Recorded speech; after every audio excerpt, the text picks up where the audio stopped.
Dia rindu untuk membawa kita kepada kebahagiaan yang sejati. Apa itu kebahagiaan yang sejati? Ketika hati kita diperbarui. Ketika hati kita yang selama ini menanti-nantikan keduniawian itu digantikan dengan hati yang telah dipenuhi oleh sukacita surga.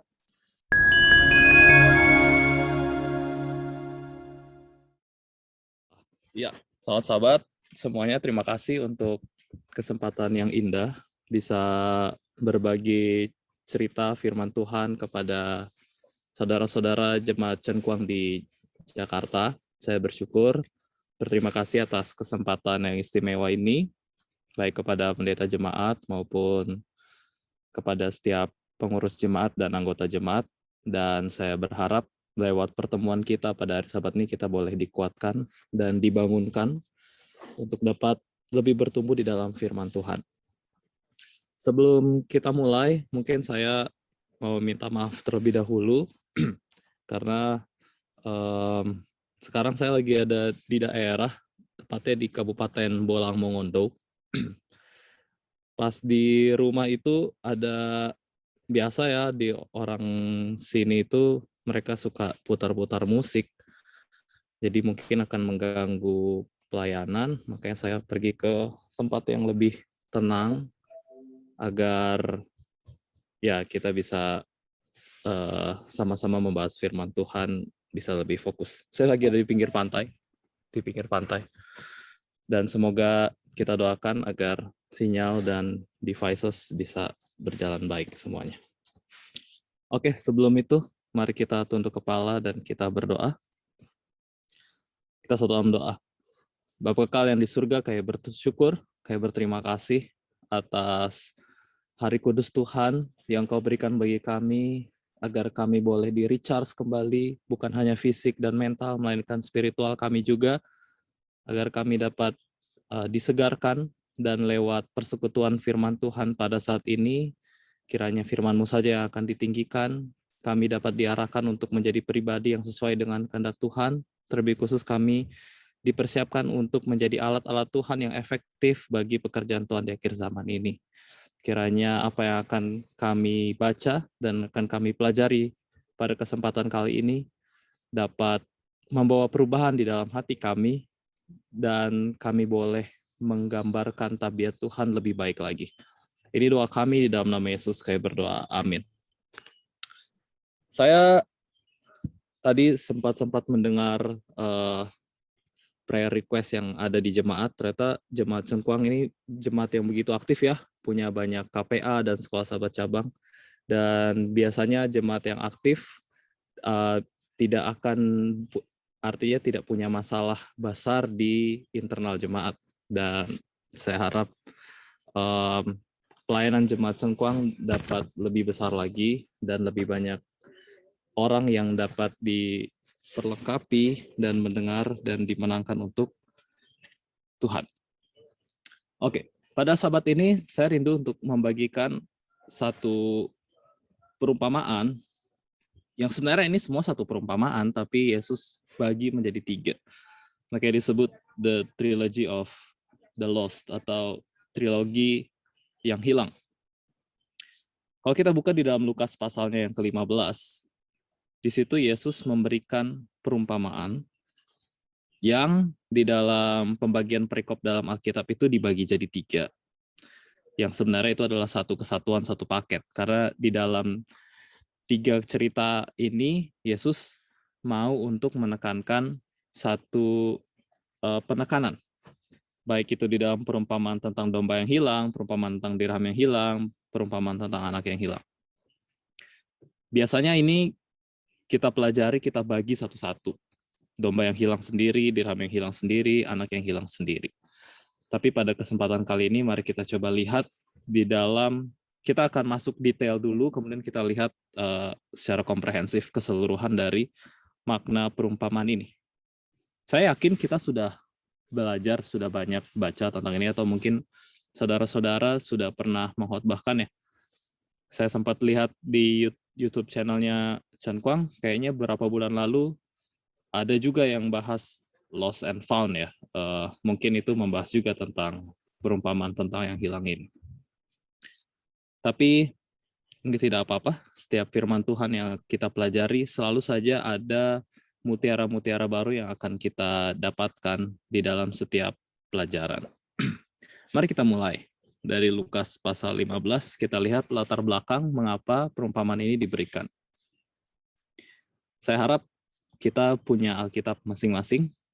Sebisa mungkin kalau ada Alkitab secara fisik lebih baik, sehingga kita bisa lebih terbiasa menggunakan Alkitab kita. Kalaupun tidak ada, versi digital juga tidak apa-apa. Dalam hal ini saya tidak siapkan PowerPoint ya, saya nggak siapin slide.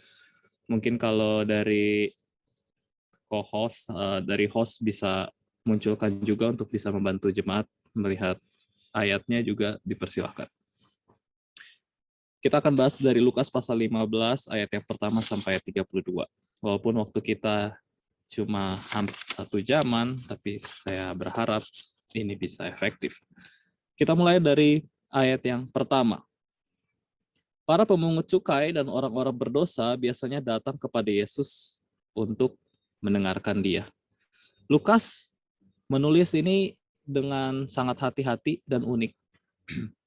Biasanya, orang yang suka mendengarkan kebenaran, orang yang suka mendengarkan firman Tuhan, itu adalah orang-orang yang biasa kita lihat ada di dalam gereja. Atau mungkin mereka adalah orang-orang yang aktif di dalam pekerjaan pelayanan firman maupun jangkauan keluar. Tapi di sini, Lukas mau kasih tahu kepada pendengar, pembaca, bahwa ternyata yang suka baca firman Tuhan itu bukan hanya orang-orang yang demikian. Bahkan orang-orang yang dianggap berdosa pada zaman itu, entah itu pemungut cukai maupun jenis-jenis orang berdosa lainnya, dikatakan bahwa mereka suka datang kepada Yesus untuk mendengarkan Yesus membahas firman Tuhan dan kebenaran. Tapi kemudian Lukas memberikan kontrasnya. Di ayat yang kedua ditulis, maka bersungut-sungutlah orang-orang Farisi dan ahli-ahli Taurat. Jadi ternyata di situ kita bayangkan ada orang-orang berdosa, tapi bukan cuma orang-orang berdosa, ada orang-orang Farisi dan ahli-ahli Taurat. Siapa sih ini orang-orang Farisi dan ahli-ahli Taurat? Orang Farisi ini dari bahasa aslinya ya, Farisi artinya set apart atau orang yang dikhususkan. Orang Farisi ini adalah sekelompok kaum yang mereka mendedikasikan waktunya, kehidupannya, dan berkomitmen untuk menjalani hidup mereka sesuai dengan kehendak, sesuai dengan apa yang tertulis di dalam firman Tuhan dan adat istiadat Yahudi yang mereka anggap saat itu juga adalah kebenaran. Dan mereka rindu untuk hidup kudus dan sesuai dengan kehendak apa yang tertulis. Itu sebenarnya orang Farisi. Ketika kita baca, kita dengar orang Farisi saat ini, ya karena kita baca Alkitab, kita lihat, oh itu orang Farisi, orang munafik. Orang Farisi itu adalah apa ya, orang yang kelihatan kudus di luar, tapi di dalam itu penuh dengan kejahatan. Tapi kita perlu pahami ini, bahwa pada zaman itu, pada zaman ketika Yesus hidup, pada zaman itu, orang Farisi ini dianggap sebagai seorang yang memang berdedikasi tinggi. Mereka adalah orang yang berkomitmen untuk menghidupkan kehidupan mereka semuanya untuk kemuliaan Tuhan dan untuk menjaga kekudusan firman Tuhan. Nah, itu juga adalah kaum ahli Taurat ya, the scribes ya. Mereka ini, ahli Taurat ini adalah bukan hanya yang menginterpretasi, tapi mereka yang menjaga kalau zaman dulu belum ada mesin cetak, belum ada mesin printing. Jadi mereka yang tulis lagi satu persatu firman Tuhan, ayat di dalam Alkitab. Jadi sini Lukas mau memberikan kontras. Di satu sisi ada orang yang terkenal dosanya, di satu sisi ada orang yang kelihatannya kudus.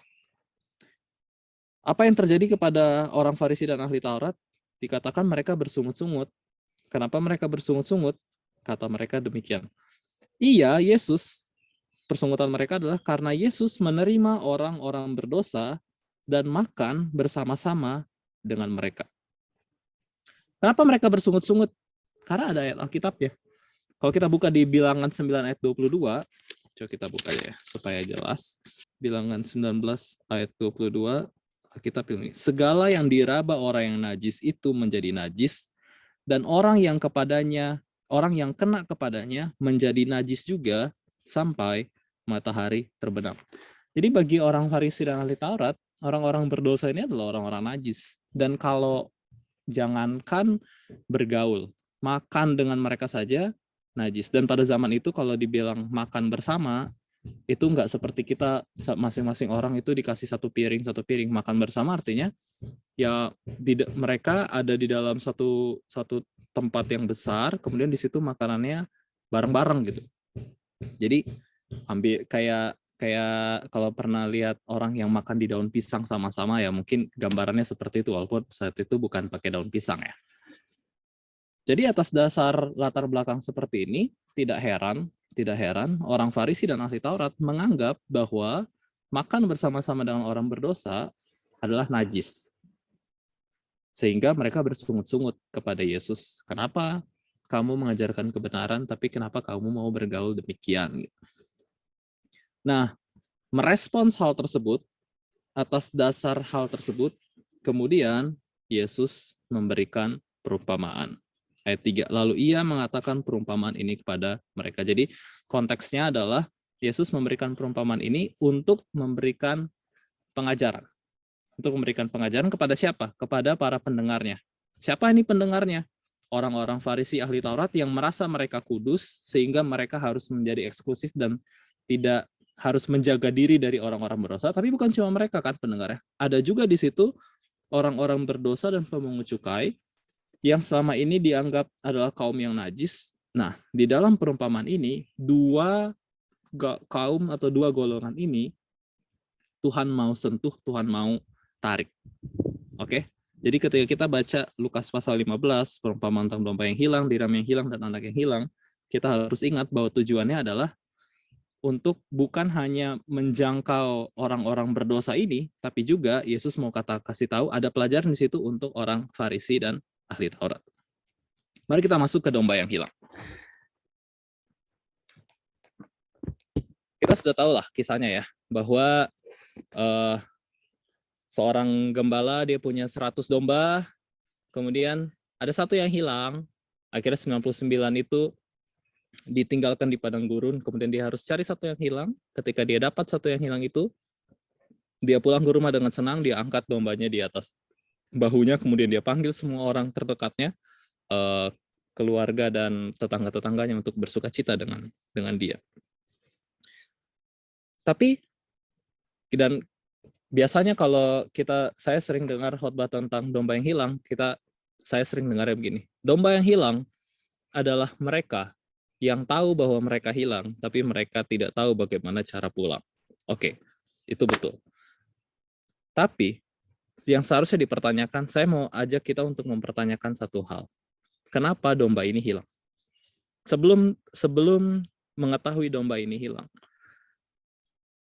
kok bisa dia hilang?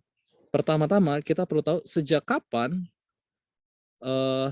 gembala ini tahu domba itu hilang. Coba kita baca di ayat yang keempat. Siapakah di antara kamu yang mempunyai 100 ekor domba, dan jikalau ia kehilangan seekor di antaranya, tidak meninggalkan yang 99 ekor di padang gurun dan pergi mencari yang sesat itu sampai ia menemukannya. Jadi ada satu waktu di mana domba ini hilang, tapi tidak diketahui ternyata dia hilang. Sampai ada orang yang menghitung. Ya kan? Sebelum 100 ini kan banyak. Nggak mungkin, dan satu hilang dari 100 itu kan tidak kentara kan. Susah untuk membedakan antara oh ini 99, ini 100, kecuali kita harus hitung satu-satu gitu. Jadi ada satu waktu di mana orang-orang yang menjaga domba ini tidak sadar bahwa ada satu yang hilang. Kemudian yang punya domba itu, ayat yang keempat bilang kan, yang mempunyai domba itu datang dan menghitung. Waktu dia hitung, ternyata miss satu, ternyata hilang satu. Gitu. Coba kita buka Yohanes pasal 10 ayat 12. Ini alasannya. Yohanes pasal 10 ayat 11 dan 12, dalam judul perikopnya adalah gembala yang baik. Dia bilang begini, akulah gembala yang baik. Gembala yang baik memberikan nyawanya bagi domba-dombanya. Sedangkan seorang upahan yang bukan gembala dan yang bukan pemilik domba-domba itu sendiri. Garis bawahi itu ya. Seorang upahan atau yang bukan gembala, atau yang bukan pemilik dari domba-domba itu, ketika melihat serigala datang, meninggalkan domba-domba itu lalu lari, sehingga serigala itu menerkam dan mencerai-beraikan domba-domba itu. Ia lari karena ia seorang upahan dan tidak memperhatikan domba-domba itu. Yesus memberikan clue yang sangat menarik di sini. Karena dia bilang bukan cuma sekedar gembala, tapi yang hitung langsung adalah pemilik. Sehingga sebagai seorang pemilik, dia punya ya sense of belonging. Dia punya, ya ini milik saya, artinya itu tanggung jawab dia dan dia rindu agar semuanya utuh. Berbeda dengan seorang upahan atau yang bukan pemilik. Ya dia kalau seorang upahan atau yang bukan pemilik, dia punya banyak pertimbangan. Oke, dia mau bertanggung jawab untuk menjaga domba ini. Tapi kalau resikonya lebih besar daripada keuntungan yang dia dapatkan, misalkan kayak contoh tadi yang Yesus bilang di Yohanes pasal 10, kalau yang dihadapi sekarang serigala, kemudian dia pasti berhitung dong. Ini serigala ini. Kalau saya luka karena serigala ini atau mati karena serigala ini, ya nggak nutup dong. Secara hitung-hitungan, secara nggak profitable lah. Ya udahlah, mendingan saya biarin satu domba mati, nanti dipotong gaji saya untuk membayar satu domba mati ini daripada saya yang harus mati untuk menyelamatkan satu domba itu. Jadi sangat berbeda mindset antara gembala yang memang seorang pemilik dari kawanan domba dengan gembala yang hanya sekedar upahan saja. Upahan saja. Nah, ini konsep penting. Konsep penting. Kemudian, apa sih alasan kenapa domba ini hilang? Ini kan yang perlu dicari tahu. Setelah kita sudah tahu kenapa, kapan diketahui ini domba ini hilang, ya ketika pemilik ini datang. Kita nggak tahu cerita sebelum itu seperti apa, tapi yang pasti pemilik yang sadar bahwa domba ini hilang. Ada domba yang hilang. Yang bukan pemilik, ya mungkin dia sadar, tapi dia nggak mau kasih tahu bahwa ada satu domba yang hilang. Dengan harapan pemilik tidak akan menghitung. Tapi sebagai gembala yang baik, dia akan hitung benar-benar, dia akan tahu benar-benar ini domba dia, ada apa dengan dombanya. Apalagi kalau kehilangan, dia pasti tahu benar-benar. Kita bersyukur pada Tuhan sebenarnya. Ketika kita membaca perumpamaan-perumpamaan di dalam Alkitab, Yesus tidak meninggalkan kita sendiri dan kemudian kita dibiarkan untuk meraba-raba arti dari perumpamaan ini. Ketika kita baca perumpamaan tentang di dalam Alkitab, apalagi yang Yesus kabarkan, itu selalu saja ada cross reference atau referensi silang. Contoh tadi di Yohanes pasal 10 ya. Sekarang kita lihat referensi silang lainnya kenapa domba ini hilang. Kita buka di Perjanjian Lama, Yeskiel pasal 34. Di sini dijelaskan alasan-alasan kenapa domba bisa hilang. Yeskiel pasal 34. Dengan judul perikop, Tuhan gembala Israel yang baik melawan gembala-gembala yang jahat. Ayat 2. Hai anak manusia, bernubuatlah melawan gembala-gembala Israel. Bernubuatlah dan katakanlah kepada mereka, kepada gembala-gembala itu, beginilah firman Tuhan Allah. Celakalah gembala-gembala Israel yang menggembalakan dirinya sendiri. Bukankah domba-domba yang seharusnya digembalakan oleh gembala-gembala itu? Kamu menikmati susunya, dari bulunya kamu buat pakaian yang gemuk, kamu sembelih, tetapi domba-domba itu sendiri tidak kamu gembalakan. Yang lemah tidak kamu kuatkan, yang sakit tidak kamu obati, yang luka kamu tidak balut, yang tersesat tidak kamu bawa pulang, yang hilang tidak kamu cari, melainkan kamu injak-injak mereka dengan kekerasan dan kekejaman. Dengan demikian, mereka berserak oleh karena gembala tidak ada. Sampai sini jangan salah tangkap dulu. Berbicara tentang gembala, oke lah, di jemaat kita punya gembala atau pendeta ya. Tapi berbicara tentang gembala, dalam hal ini, masing-masing kita sebenarnya punya peran di dalam membantu dan menjaga sesama kawanan, kurang lebih seperti itu. Apalagi misalkan kita sebagai orang tua, sebagai bapak atau ibu, secara tidak langsung kita juga sebenarnya adalah seorang gembala di rumah kita. Pendeta adalah gembala di dalam jemaatnya. Walaupun tugas di dalam jemaat sebenarnya bukan hanya pada pendeta. Di situ ada ketua jemaat, di situ ada diakon-diakones, di situ ada setiap pelayan-pelayan jemaat. Itulah tugas mereka untuk menjaga kebersatuan jemaat di dalam firman Tuhan. Di rumah, bapak, ibu, orang tua. Di sekolah, ada guru. Kalau mau bilang jabatan politik, sebenarnya itu juga adalah pekerjaan gembala. Oke? Dan ketika orang-orang yang diberikan tanggung jawab sebagai pemimpin ini tidak menjalani tanggung jawabnya dengan setia, artinya mereka hanya memikirkan tentang ego, kepentingan diri, maka itulah alasan, salah satu alasan kenapa domba ini bisa hilang.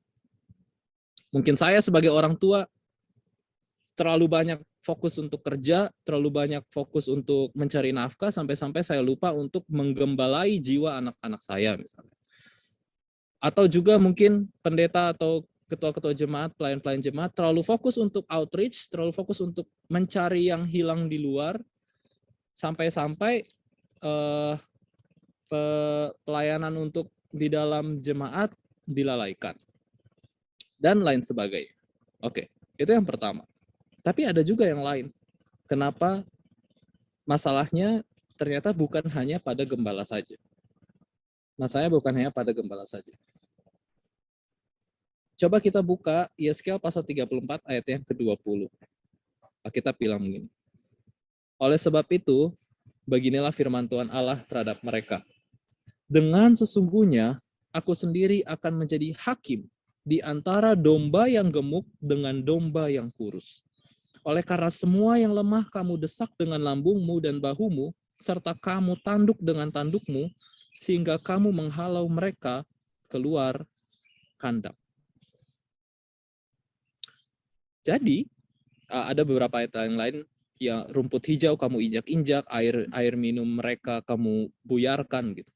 Jadi, masalah domba ini kenapa bisa hilang ini alasannya, faktornya ada banyak.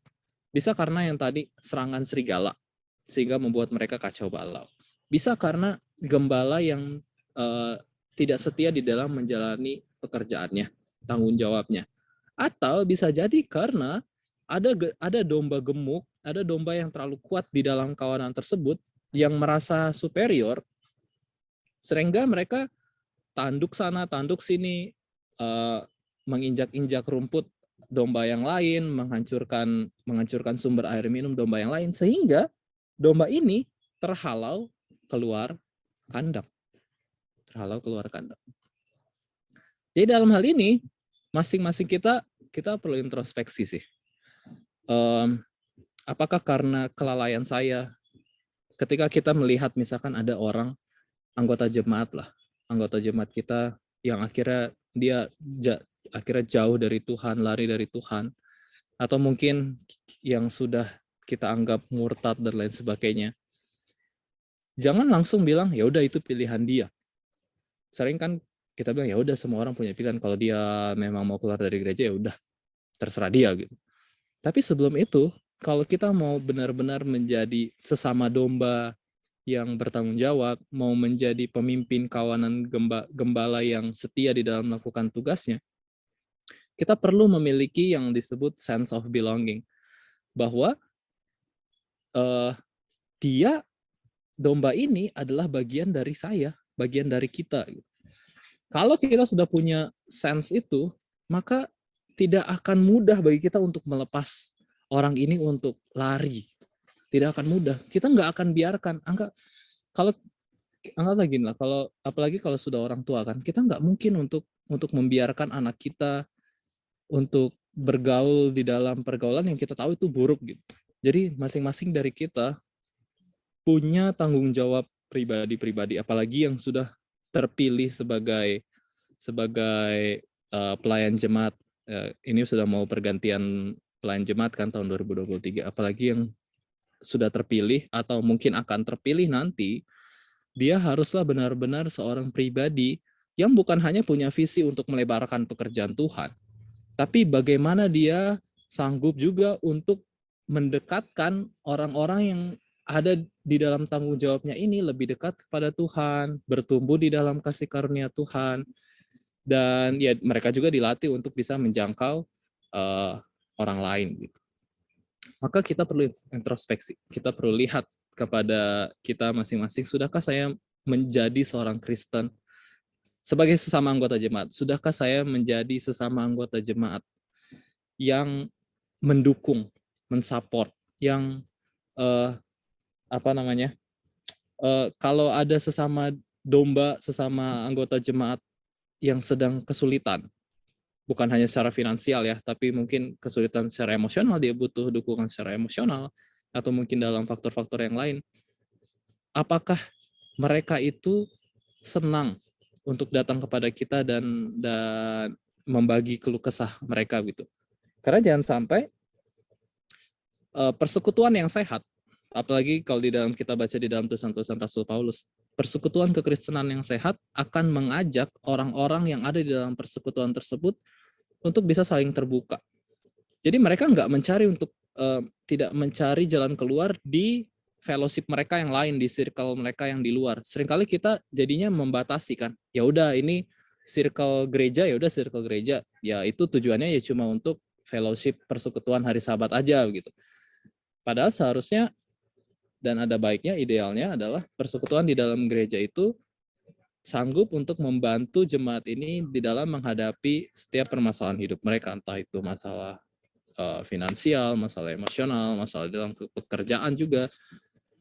Orang di dalam gereja lah seharusnya yang anggota jemaat akan menganggap lebih nyaman untuk bisa saling sharing keluh kesah dan untuk mendapatkan pertolongan batin dan pertolongan emosional dan pertolongan-pertolongan lainnya.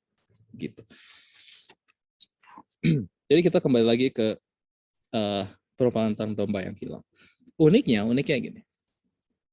Ketika dibicarakan tentang domba ini hilang, kata yang digunakan, kata bahasa Yunani yang digunakan di dalam menerjemahkan hilang, ini adalah apolesas. Artinya bukan hanya sekedar hilang, itu juga bisa diartikan sebagai hancur atau rusak. Jadi domba yang hilang ini bukan hanya sekedar posisinya sedang tidak ada di dalam perkumpulan, tetapi dia lagi hancur. Dia ini lagi rusak. Dia ini lagi hancur. Dan berbicara tentang domba, domba itu pasti udah tahu lah ya yang lainnya. Bahwa domba biasanya, tipikal domba itu kalau dia hilang, kalau dia udah nggak tahu jalan untuk pulang, dia nggak akan mencoba untuk mengembek atau mencari pertolongan. Justru yang dia akan lakukan, dia akan bersembunyi, dia akan mencari tempat-tempat yang dia anggap nyaman dan aman agar tidak diserang oleh binatang buas gitu. Itulah yang membuat domba yang hilang ini menjadi sulit sekali untuk ditemukan. Karena sifat dari domba ini yang adalah seorang binatang yang pemalu, dan ketika dia keluar dari gerombolannya dan dia sudah nggak tahu jalan pulang, maka dia akan lebih suka untuk menyendiri dan dia akan diam. Dia akan tutup mulutnya. Tidak berbicara. Sehingga di sini memang kalau di Yohanes pasal 10 hanya gembala yang baik yang benar-benar tahu dombanya ini secara pribadi yang dapat menemukan domba ini. Kalau kita baca di Yohanes pasal 10 kan dia bilang, domba-dombaku mengenal suaraku. Domba tidak akan mengembek kepada yang bukan gembalanya yang dia tidak tahu secara personal. Tapi kalau dia tahu suara ini adalah suara gembala yang dia tahu secara personal, karena dia setiap hari dekat dengan gembala ini selalu memberi dia makan, gembala ini tahu benar-benar seluk-beluk dari domba ini, ketika dia dengar suara gembala ini, barulah dia keluar dan merasa aman dan nyaman. Tapi kalau ini bukan suara dari gembala yang dia tahu, maka dia akan diam, justru dia akan melarikan diri, diam, dan bersembunyi lebih dalam lagi. Gitu ya. Jadi, iya, mari kita ambil penerapannya, bukan hanya kepada pendeta atau gembala atau pemimpin di dalam jemaat, tapi terlebih khusus kita sebagai orang tua misalkan. Sudahkah kita kenal anak kita? Begitu juga pemimpin-pemimpin jemaat ya. Sudahkah kita kenal benar-benar anggota-anggota jemaat kita? Bukan cuma kenal. Sudahkah kita memang ada untuk mereka?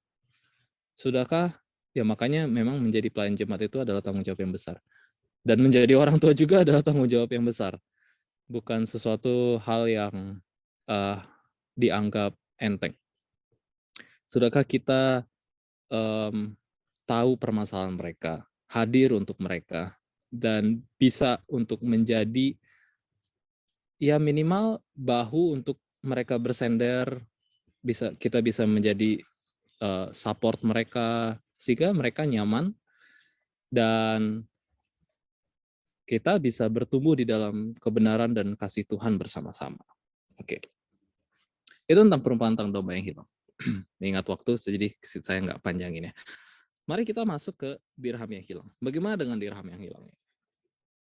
Lukas pasal 15 ayat 8 sampai 10. Perumpamaan tentang dirham yang hilang ini singkat sekali, cuma 3 ayat. Tapi mempunyai makna yang sangat berarti sebenarnya. Yesus bercerita, Lukas 15 ayat 8. Atau perempuan manakah yang mempunyai 10 dirham, dan jika ia kehilangan satu di antaranya, tidak menyalakan pelita dan menyapu rumah, serta mencarinya dengan cermat sampai ia menemukannya? Dan kalau ia telah menemukannya, ia memanggil sahabat-sahabat dan tetangga-tetangganya, serta berkata, bersukacitalah bersama-sama dengan aku, sebab dirhamku yang hilang itu telah kutemukan. Oke, sekarang perempuan. Kalau tadi gembala, biasanya gembala itu laki-laki. Sekarang perempuan. Jadi ini bukan ngomong tentang gender, tapi setiap pribadi memiliki tanggung jawab yang sama. Ini bukan hanya tanggung jawab laki-laki, tapi ini juga tanggung jawab perempuan di dalam menjaga dan mencari. Oke.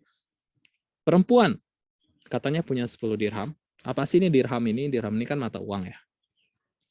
Kalau nggak salah 1 dirham ini adalah upah untuk pekerja 1 hari.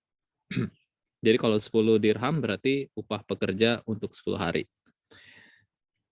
Kalau misalkan, saya nggak tahu kalau di Jakarta 1 hari pekerja itu dapat berapa. Anggaplah misalkan ya, kasarnya 150.000 atau 200.000. Berarti 10 dirham adalah 1,5 juta sampai 2 juta. Kemudian kehilangan 150.000 atau 200.000. Untuk orang yang bekerja dan punya penghasilan tiap hari, ya udahlah kehilangan 150.000, 200.000 nggak masalah. Tapi untuk orang yang benar-benar sangat membutuhkan, dia adalah orang yang bisa dikatakan lower class, ekonominya ada di bawah, jangankan 100.000, 5.000, 10.000 saja itu sangat berarti. Walaupun Alkitab di sini dia nggak membicarakan ya, ini perempuan ini seperti apa sih perempuan ini? Apakah dia adalah perempuan yang punya suami? Apakah dia janda? Apakah dia perempuan yang belum bersuami? Alkitab nggak jelasin. Alkitab tidak jelasin. Tapi ada beberapa hal yang kita bisa asumsikan terjadi. Contoh misalkan kayak tadi. Misalkan perempuan ini adalah golongan dari keluarga yang miskin, atau anggaplah janda. Maka 1 dirham yang hilang akan menjadi sangat berarti. Ketika 1 dirham ini hilang, artinya dia harus 1 hari tidak makan gitu, atau dia harus benar-benar berhemat untuk bisa menutupi kehilangan 1 dirham ini. Tapi ada satu asumsi lain yang saya pribadi lebih kena. Di dalam bahasa aslinya, perempuan ini dia bisa diartikan sebagai perempuan yang sudah bersuami, atau bisa diterjemahkan sebagai perempuan yang janda, atau opsi lainnya adalah perempuan yang sedang betrothed, engagement, atau apa ya bahasa Indonesianya. Biasa sebelum menikah itu ada pertunangan. Perempuan yang sudah tunangan. Terus, kenapa tunangan ada hubungan dengan 10 dirham? Di Timur Tengah, ada satu budaya yang disebut kinyan. Kinyan ini adalah, jadi calon mempelai laki-laki. Dia datang ke calon mempelai perempuannya, kemudian dia akan titipkan, mau bilang mas kawin, sebenarnya bukan mas kawin juga sih, tapi dia akan menitipkan barang. Biasanya titipan barang ini adalah heritage, warisan dari orang tua di atas kemudian diwarisi begitu. Dan salah satu bentuknya kinyan ini adalah koin-koin, dalam hal ini dirham, tapi biasanya dirham ini dirham yang spesial karena di situ akan dicetak atau ditulis lambang dari keluarga atau ini tulisan nama keluarga gitu. Jadi silakan search saja kinyan, nanti bisa kelihatan kok. Dan biasanya itu dipakai sebagai hiasan pada perempuan di kerudung mereka, kemudian nanti dia dihias, itu ada koin-koin di situ, dan itu akan di display, akan ditampilkan ketika mereka masuk ke dalam pemberkatan nikah. Nah, dari cerita ini, dari latar belakang ini, kalau benar 10 dirham ini adalah kinyan, adalah mas kawin itu, maka satu yang hilang dari 10 akan menjadi masalah yang sangat besar. Ini bukan masalah nilainya, tapi masalah keutuhannya. Disinilah akan dinilai apakah mempelai perempuan ini dia memang benar-benar rindu, apakah dia memang benar-benar mau untuk menjadi mempelai perempuan dari mempelai laki-laki ini. Apakah dia benar-benar adalah seorang yang setia di dalam menjaga setiap kepercayaan dari calon suaminya ini. Oke. Jadi itulah yang terjadi. Kalau anggaplah kita asumsikan perempuan ini adalah perempuan yang ada pada fase tersebut ya, kehilangan 1 dari 10 ini akan menjadi masalah yang besar. Sekarang pertanyaannya, kenapa itu bisa hilang? Pada saat itu normalnya, wajarnya, perempuan yang akan masuk ke dalam pernikahan dan dia punya mas kawin ini, setiap hari dia akan jaga benar-benar mas kawin ini, dia akan usap setiap hari dan menjamin agar koin-koin ini akan cemerlang dan cemerlang ketika hari pernikahan tersebut. Tapi fakta bahwa 1 dirham ini hilang, artinya ada satu waktu di mana dia lupa, dia lalai, atau mungkin dia sudah tidak memikirkan kembali tentang pernikahan dia. Karena seringkali pernikahan pada zaman Timur Tengah saat itu, pada zaman abad seperti itu enggak kayak misalkan kita 3 bulan lagi atau 6 bulan lagi, itu bisa bertahun-tahun, bisa 1 tahun bahkan lebih. Bahwa mereka sudah tunangan 1 tahun sebelumnya, baru nanti pernikahannya di tahun yang ke depan gitu. Jadi ini perempuan ini mungkin pada awal-awalnya dia jaga benar-benar. Tapi ada satu waktu, ada satu masa, mungkin dia sudah terlalu banyak tugas, dia sudah terlalu banyak pekerjaan, sehingga dia lalai, dan itu terus terulang sampai dia lupa bahwa dia punya 10 dirham ini. Dan mendekati waktu untuk pernikahan, barulah di situ dia sadar, saya harus siapin nih 10 dirham. Waktu dia buka dan dia cari, ternyata cuma 9. Di mana satunya lagi? Oh, dia stres.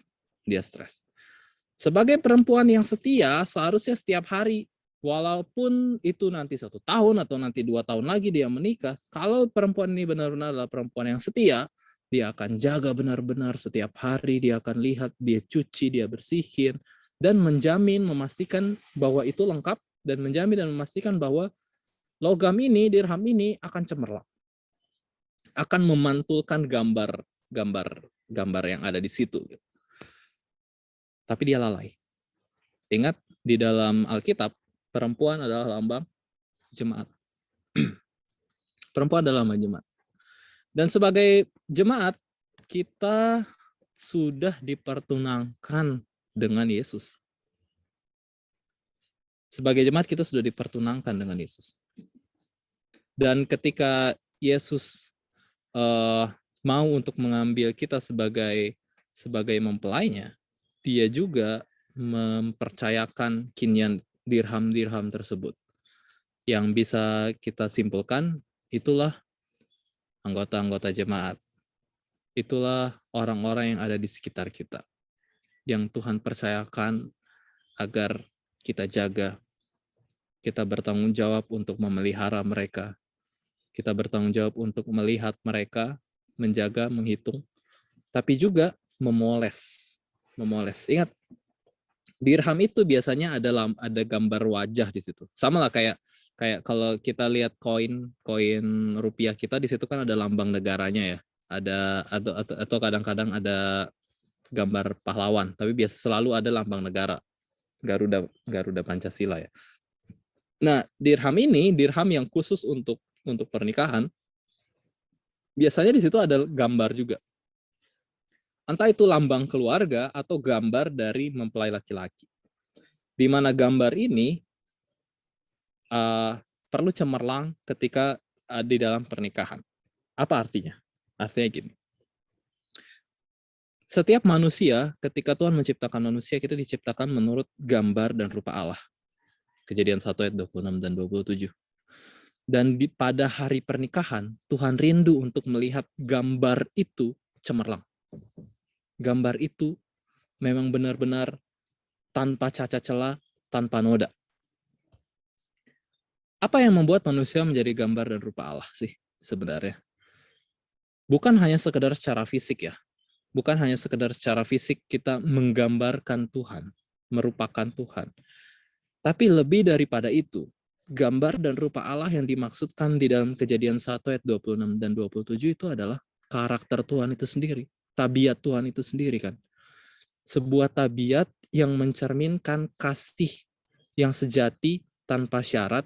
Sebuah tabiat yang teruji sekalipun dia dicaci maki, sekalipun dia diinjak-injak harga dirinya, sekalipun dia ditelanjangi di depan umum oleh orang-orang yang dia sedang bantu dan dia sedang selamatkan, dia tetap menunjukkan kasih yang sejati, kasih agung, kasih yang murni. Itu kan tabiat Tuhan. Yang sebenarnya Tuhan taruh itu kepada manusia di zaman pada Adam dan Hawa. Tapi karena dosa, tabiat tersebut hilang. Dan itu yang terjadi kepada dirham yang hilang ini. Kenapa dia bisa hilang? Oke, alasannya karena dia tidak dirawat oleh perempuan ini. Tapi alasan selanjutnya kita bisa lihat reaksi atau refleks yang terjadi ketika perempuan ini sadar bahwa dirham dia hilang. Apa yang dia lakukan setelah itu?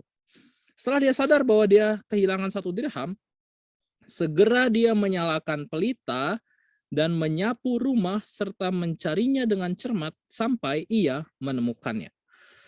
Jadi, kalau kita lihat reaksi dari perempuan ini bahwa dia langsung menyalakan lampu, kemudian ininya dia sapu, artinya rumahnya saat itu pada kondisi apa?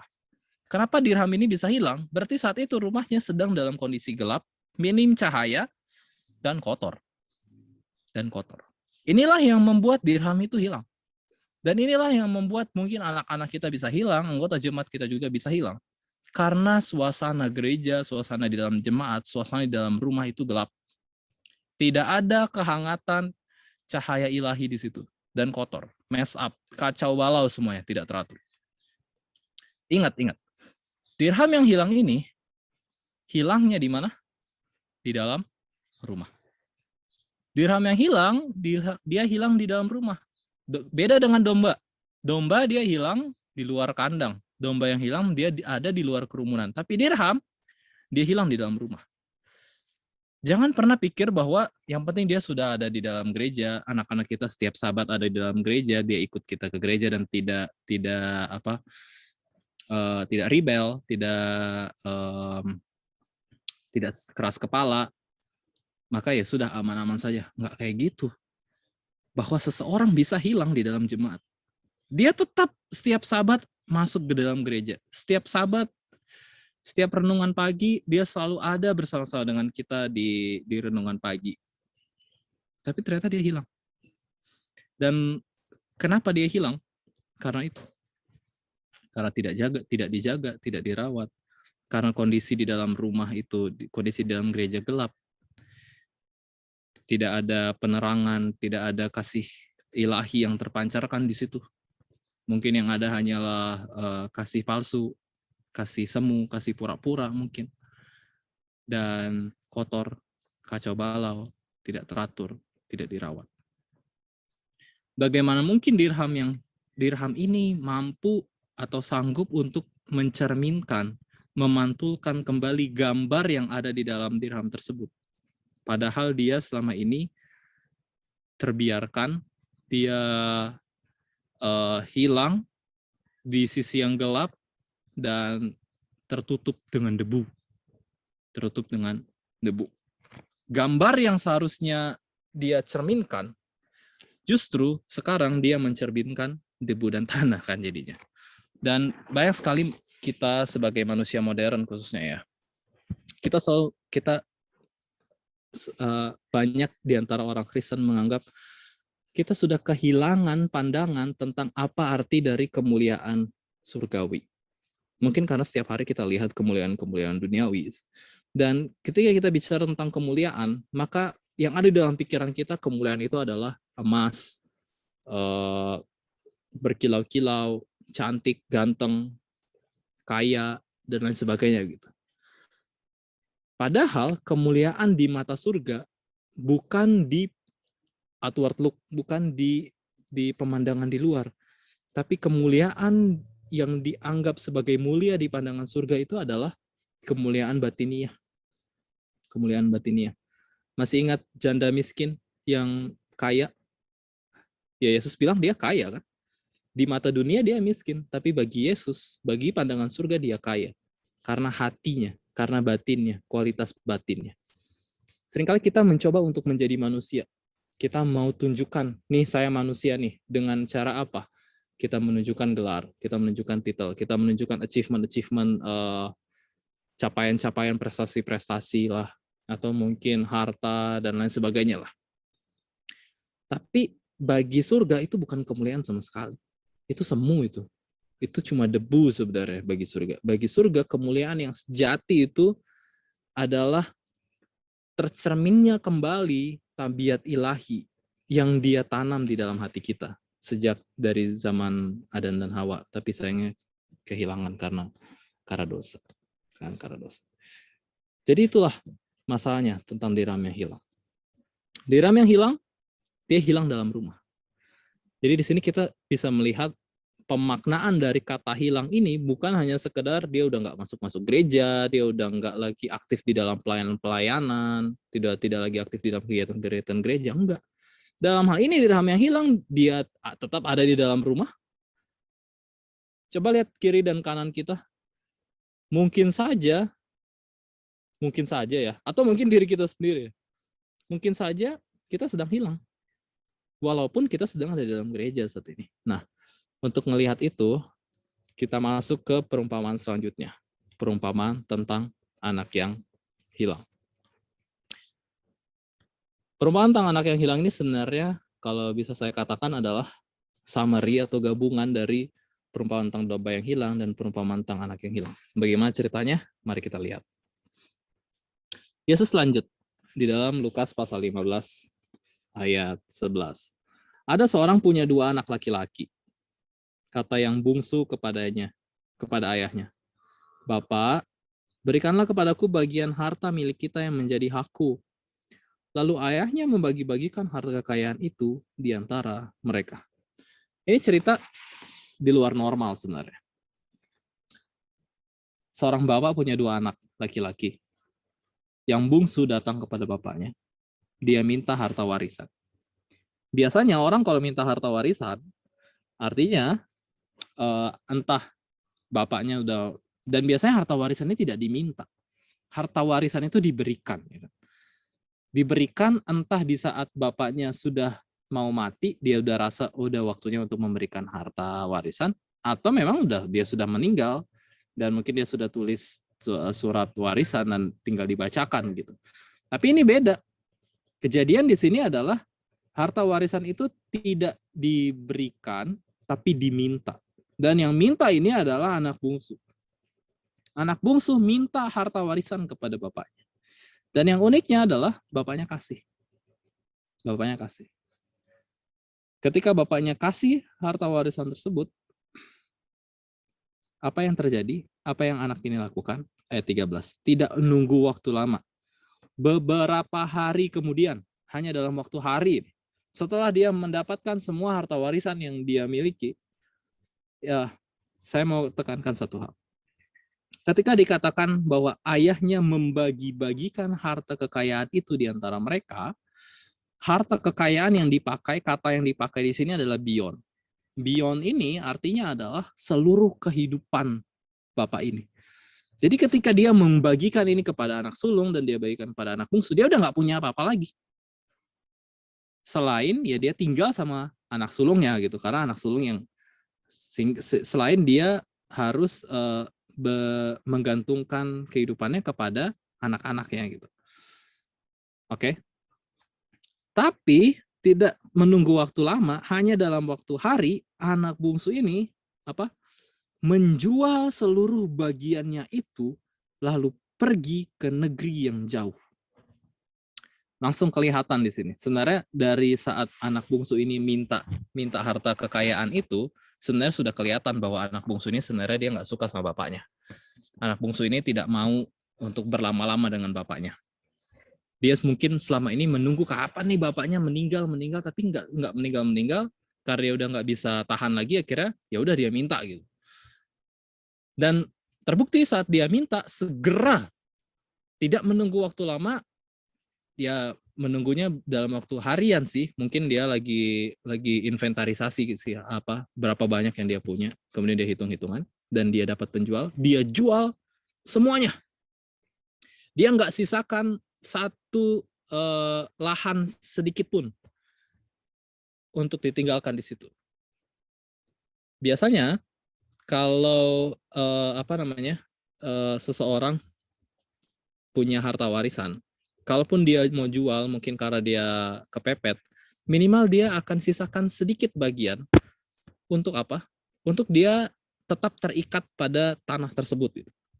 Atau misalkan seseorang mau keluar dari kampung tersebut, minimal dia punya sedikit kenangan, sedikit bagian yang ada sedikit kepemilikan di kampungnya itu, supaya dia selalu ingat bahwa dia berasal dari situ. Tapi yang terjadi pada anak bungsu ini nggak demikian. Artinya gini, bukan hanya dia tidak suka kepada bapaknya, dia tidak suka dengan lingkungan di mana dia berada. Buktinya, ya udah dia langsung jual semuanya. Dia jual semuanya, tidak disisakan sedikit pun. Dia tidak mau lagi untuk mengingat-ingat kembali semua kehidupan yang selama ini dia alami, baik itu di rumah bapaknya maupun di tanah kelahirannya. Itu yang terjadi pada anak bungsu.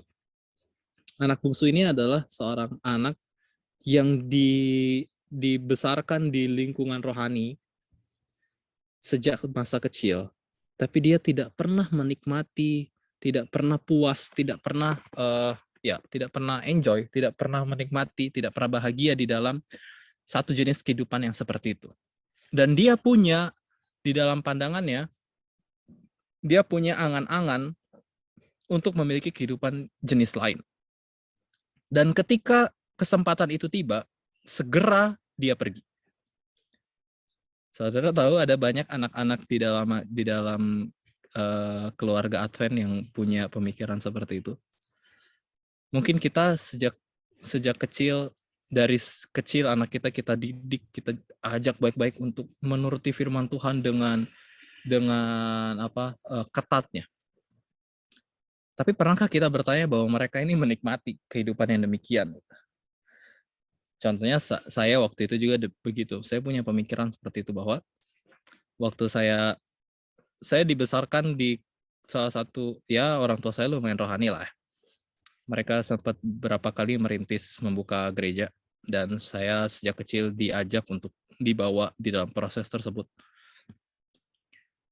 Tapi sering berjalannya waktu di usia-usia remaja, saya merasa ini nggak asik. Kehidupan seperti ini tidak menyenangkan. Sehingga Walaupun saya nggak sanggup untuk mengungkapkannya, tapi di dalam hati saya udah mikir bahwa kalau saya nanti besar, saya udah punya kemampuan sendiri, saya nggak mau untuk hidup di dalam kehidupan seperti ini. Gitu. Dan benar, waktu dapat kesempatan, ya memang jadi liar. Dan itu yang terjadi pada anak bungsu. Dia menjual seluruh bagiannya itu, lalu pergi ke negeri yang jauh. Perhatikan kata ini, pergi ke negeri yang jauh. Ketika frasa negeri yang jauh itu muncul di dalam Alkitab, itu menggambarkan kehidupan fasik. Ketika frasa negeri yang jauh itu muncul dalam Alkitab, itu menggambarkan kehidupan di luar hukum Taurat. Itu ada di Perjanjian Lama, nanti baca aja Yeremia kalau nggak salah banyak bicara tentang negeri yang jauh. Negeri yang jauh itu menggambarkan tentang kehidupan di luar hukum. Negeri yang jauh itu menggambarkan kehidupan yang tidak lagi hidup di dalam asas-asas kebenaran. Jadi inilah pilihan hidup dari anak yang bungsu. Dan benar, apa yang dia lakukan di sana? Ayat 13, di sana ia memboroskan harta miliknya itu dengan hidup berfoya-foya. Bahasa Greka yang dipakai hidup berfoya-foya ini artinya adalah hidup tanpa hukum. Hidup liar. Hidup jahat, hidup berfoya-foya. Menggambarkan ya memang inilah keinginan hatinya gitu. Selama ini dia ada di dalam rumah bapaknya, dia behave di dalam rumah bapaknya, ya karena dia tidak punya kuasa, dia tidak punya kesempatan untuk melakukan itu. Tapi sekali dia mendapatkan kesempatan itu, ketika tidak ada lagi yang mengawasi dia, ketika tidak ada lagi yang dia tidak lagi bertanggung jawab terhadap apapun, ya ini yang terjadi. Jadi liar. Dan ada banyak orang-orang Kristen yang belum bertobat, yang belum merasakan mengalami yang namanya lahir baru. Sebenarnya memiliki hati yang sama dengan anak yang bungsu. Yang membedakan adalah saat ini kita belum ada kesempatan untuk melakukan setiap keliaran tersebut, setiap hal-hal liar yang ada di dalam hati. Atau mungkin selama ini kita menganggap bahwa saya nggak bisa buat ini karena orang tua saya adalah pendeta, orang tua saya adalah pejabat jemaat, orang tua saya terkenal rohani, sehingga saya nggak bisa buat ini. Tapi sekali dia lepas, tidak ada yang melihat dia akan melakukan hal tersebut. Dan ini bukan jenis pertobatan yang sejati. Pertobatan yang sejati akan membuat orang-orang yang memang sudah tidak ada lagi keinginan di dalam hatinya untuk melakukan kejahatan. Oke, belum sampai situ sih sebenarnya. Setelah itu, dihabiskanlah semuanya itu, dan timbullah bencana kelaparan di dalam negeri itu, dan dia pun mulai melarat. Ternyata kehidupan di luar rumah yang selama ini dia anggap menyenangkan, ketika dia mendapat krisis, di situ dia mulai merasakan ketidakbahagiaan. Tapi, balik lagi, gantinya dia pulang ke rumah, dia nggak pulang ke rumah waktu dia dapat krisis. Apa yang dia lakukan? Lalu dia pergi dan bekerja pada seorang majikan di negeri itu. Pas dia dapat krisis, dia melarat, tidak terbesit di pemikirannya untuk pulang ke rumah. Memang dia benar-benar di dalam hatinya nggak mau untuk pulang ke rumah. Nggak mau untuk ada di rumah itu. Bahkan di dalam kesedihan, di dalam keterpurukan pun, dia nggak mau kembali. Yang dia cari adalah dia pikir, saya punya jalan keluar. Dan inilah pilihan jalan keluar yang dia pilih. Pilihannya adalah dia pergi ke majikan di negeri itu. Sebenarnya kata majikan ini agak kurang tepat. Karena yang sebenarnya adalah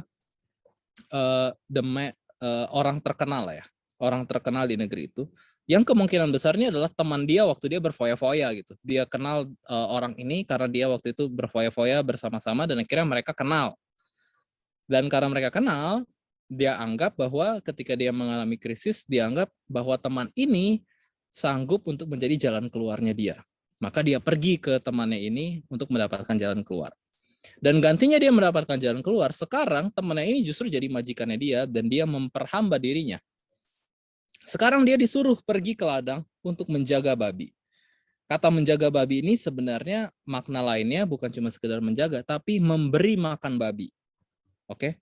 Ini lagi kelaparan, kemudian ini ada orang kaya, dia punya babi dan dia sanggup memberi makan, artinya ini orang memang benar-benar kaya.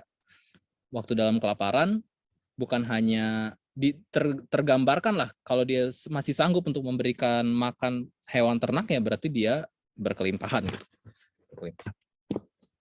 Tapi masalah datang. ayatnya yang ke-16. Lalu ia ingin mengisi perutnya dengan ampas yang menjadi makanan babi itu, tetapi tidak seorang pun yang memberikannya kepadanya. Sebagai orang Yahudi, jangankan makan babi. Kalau baca bilangan pasal 11, bersentuhan dengan babi saja najis. Sekarang, dia harus memberi makan, dia harus memelihara babi-babi tersebut. Menggambarkan sebuah kehidupan yang dia degradasi sekali. Dia anggap selama ini kehidupan di dalam kebenaran rumah bapaknya itu adalah sesuatu hal yang mengerikan. Dia cari jalan untuk pergi keluar, dia keluar, dan dia sempat merasakan kenikmatan hidup di dunia.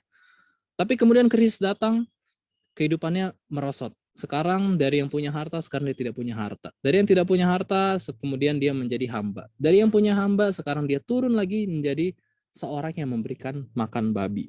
Dari yang seorang yang memberikan makan babi, sekarang dia levelnya ada di bawah babi. Kenapa saya bilang dia ada di bawah babi? Babi dikasih makan, dia mau minta makanan babi, orang nggak kasih. Kenyataannya demikian kan. Babi dikasih makan.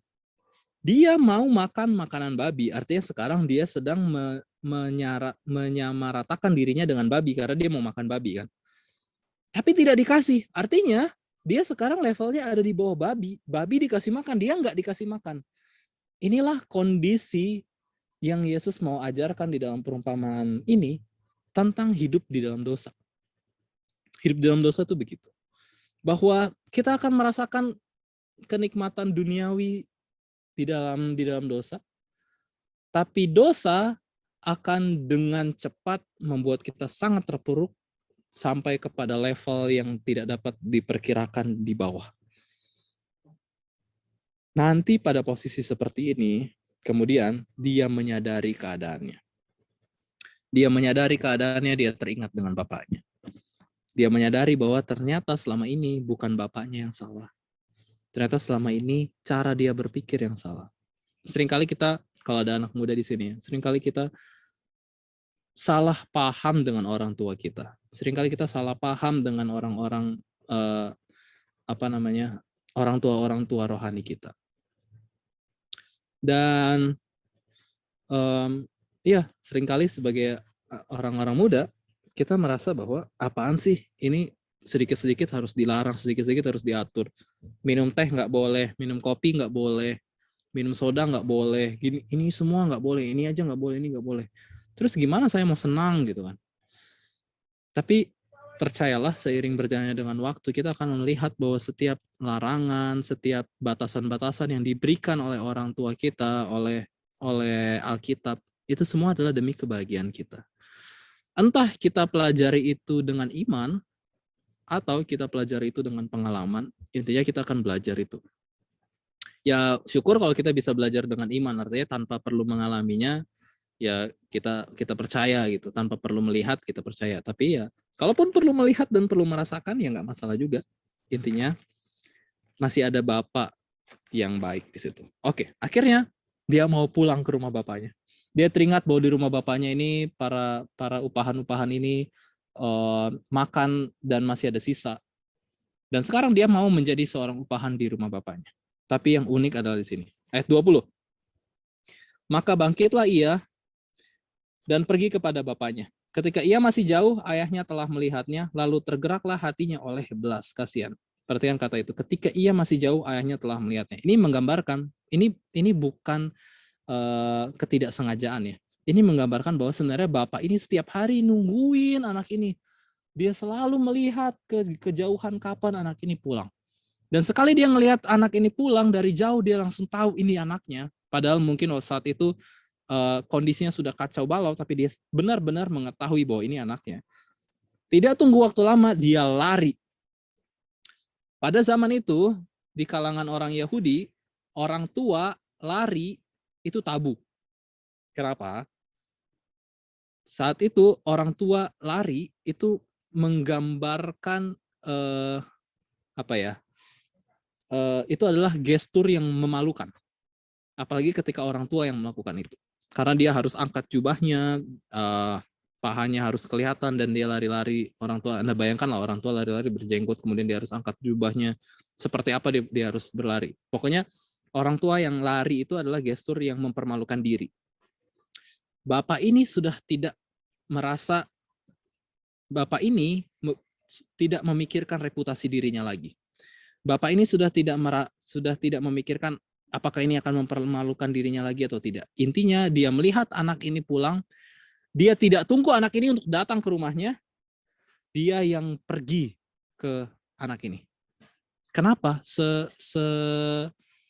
Seharus itukah dia harus lari? Kan bisa saja kan dia nungguin, oh ya anak ini pulang gitu kan, nggak di rotan aja udah luar biasa gitu. Ini dia harus datang ke anak ini. Anda tahu ada satu budaya di dalam orang Yahudi namanya Kesasa. Budaya ini adalah upacara yang ketika seorang anak yang sudah meninggalkan orang tuanya, sudah meninggalkan ajaran ayahnya, ajaran Alkitab, kemudian pergi murtad di luar, kemudian dia mau pulang ke rumah, para tua-tua kampung, tua-tua desa, mereka akan ambil tempayan, kemudian dia akan pecahkan tempayan itu, menggambarkan bahwa orang ini tidak diterima di dalam lingkungan ini, karena kamu sendiri yang sudah pergi meninggalkan tempat ini gitu. Itulah alasan kenapa bapak ini langsung segera pergi ke anaknya, padahal anaknya belum sampai ke kampung, dia sudah lihat dari kejauhan. Pada upacara Kesasa, bisa saja anak yang sudah murtad ini akan dilemparin dengan batu, karena dianggap sebagai aib keluarga, dianggap sebagai aib desa, dan dianggap nanti bisa menjadi virus bagi kampung. Dan untuk alasan inilah, bapak ini lari kepada anak itu. Selain karena kasih sayangnya, dia tidak mau anak ini dilemparin dengan batu. Segera dia datang, dia berlari kepada anak ini, dia memeluk dan mencium. Gestur memeluk dan mencium ini bukan hanya sekedar penerimaan. Gestur memeluk dan mencium ini juga menggambarkan, mengisyaratkan kepada orang-orang kampung yang mungkin udah jengkel sama nih anak ini, untuk melihat bahwa ternyata bapak ini sudah mengampuni dia. Dan kalau bapak ini udah peluk anak ini, maka tidak ada satu orang pun yang akan lemparin anak ini dengan batu, karena ada bapaknya di situ. Ini menggambarkan upacara penebusan sebenarnya. Dan ini yang terjadi ketika kita setiap kali berdosa. Setiap kali kita berdosa itu kita mempermalukan Tuhan. Tapi nggak perlu pikir tentang Tuhan yang dipermalukan. Tuhan rindu, bahkan Tuhan senang untuk dipermalukan demi menyelamatkan kita, untuk keselamatan kita. Itulah luar biasanya Tuhan yang kita punya sih. Tuhan yang kita punya itu, dia sudah tidak menganggap reputasi dirinya sebagai suatu hal yang perlu dipertahankan. Yang penting di dalam pemikirannya adalah agar kita bersama-sama dengan dia dan agar kita memiliki tabiat yang sama dengan dia. Filipi pasal 2 kan. Filipi pasal 2. Dan akhirnya anak ini dibawa kembali kepada posisinya seperti sebelum dia jatuh. Sampai di sini seharusnya perumpamaan ini selesai.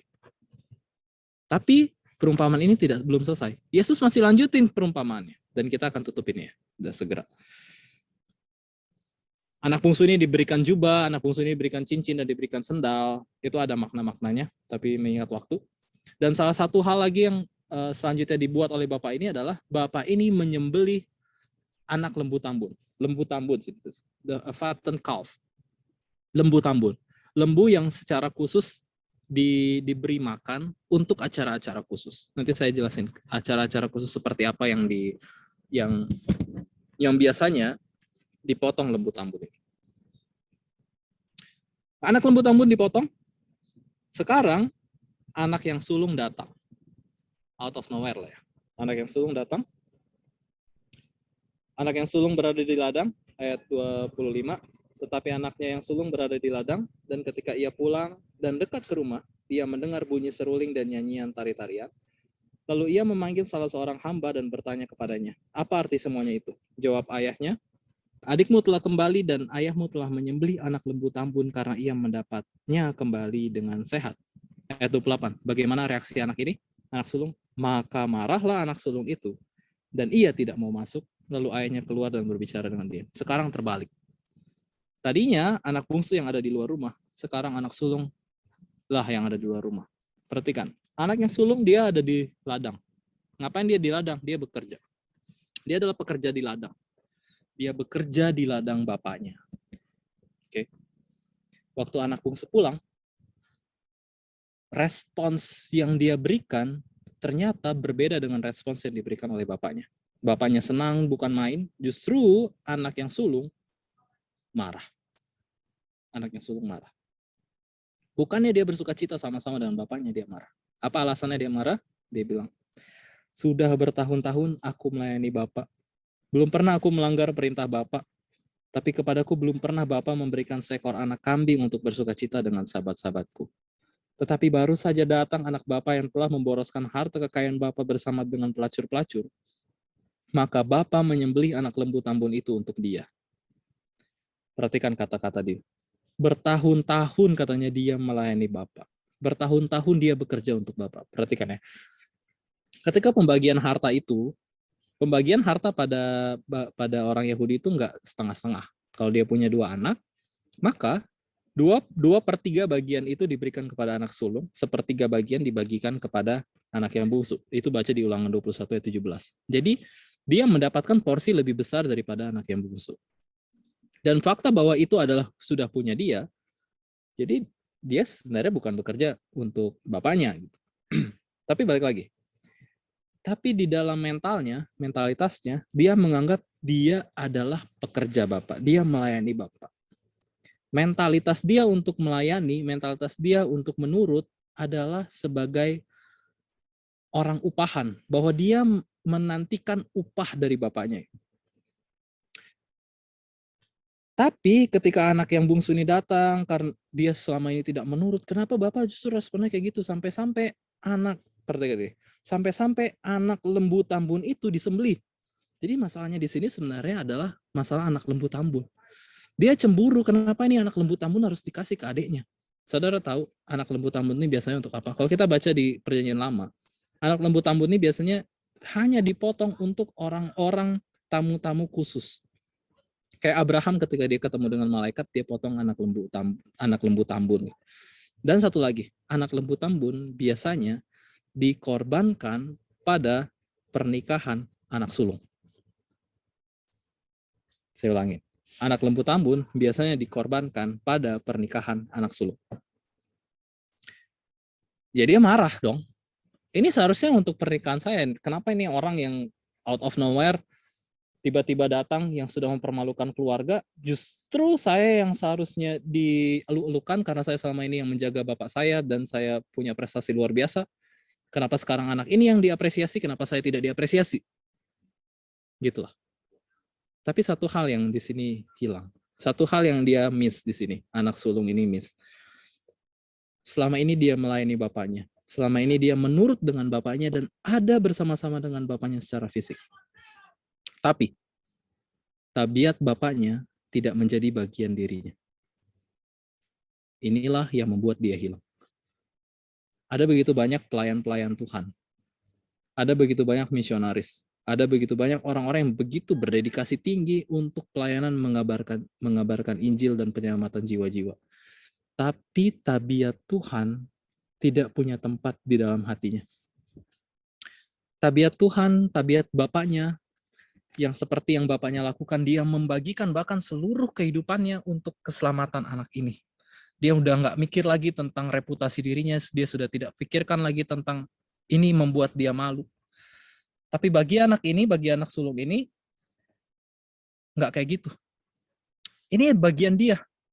Lembu tambun ini adalah bagian dia. Kenapa dia harus bagikan kepada orang yang mempermalukan ini? Sebagai seseorang yang mempunyai tabiat Bapa, setiap orang-orang yang mempunyai tabiat Bapa akan berbicara seperti apa yang dibicarakan oleh Musa dan Paulus. Apa itu? Musa bilang begini.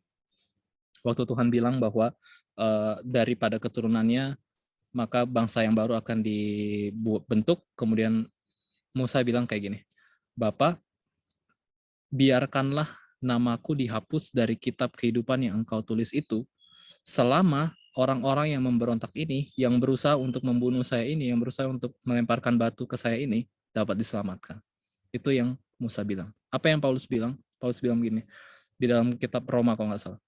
Aku bersedia untuk terkutuk dan terpisah dari Kristus demi saudara-saudaraku sebangsaku ini boleh mengenal Dia.